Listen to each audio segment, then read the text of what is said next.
বিয়ের পরে ছেলেটি মেয়েটিকে জিজ্ঞাসা করলো, আচ্ছা তোমার জীবনে কি কোনো স্বপ্ন আছে? তখন মেয়েটি বলল, হ্যাঁ আমার জীবনে অনেক স্বপ্ন, আমি একদিন অনেক বড় ডক্টর হব, কিন্তু আমি যে গরিব।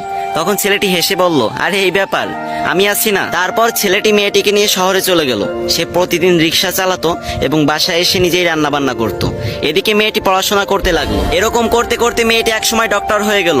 ছেলেটি এই খবর শুনে খুশিতে আত্মহারা হয়ে গেল এবং সে সেই ছেঁড়া কাপড় পরেই মেয়েটির সাথে দেখা করতে চলে গেল। মেয়েটি যখন তার বন্ধু বান্ধব নিয়ে কলেজ থেকে বের হচ্ছিল, তখন ছেলেটি সবার সামনে গিয়ে মেয়েটিকে বলল, জানো আজকে না আমি অনেক খুশি, আজকে তুমি ডাক্তার হতে পেরেছো। তখন মেয়েটির বান্ধবীরা জিজ্ঞাসা করলো, এই এ কে রে?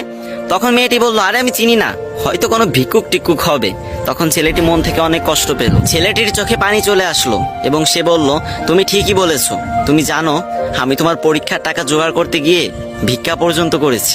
আজ তুমি আমাকে চিনতে পারতেছো না, আমি তোমার স্বামী। এই কথা বলার সাথে সাথে মেয়েটি ছেলেটিকে একটা থাপ্পড় মেরে দিল এবং বলল, তোর সাহস তো কম না, তুই তখন থেকে যা ইচ্ছা তাই বলে যাচ্ছিস, আর আমি একটা ডাক্তার, তোর মতো ফকির আমার স্বামী হতে যাবে কেন? ছি। এরপর মেয়েটির একটি চাকরি হলো, আস্তে আস্তে টাকা পয়সা বাড়ি গাড়ি সবকিছুই হলো, কিন্তু ছেলেটা গরিব রয়ে গেল। কি বুঝলেন? ওই যে গ্রাম বাংলা একটা কথা আছে না, ভালা মানুষের দাম নাই, উপকারীরা বাঘে খায়।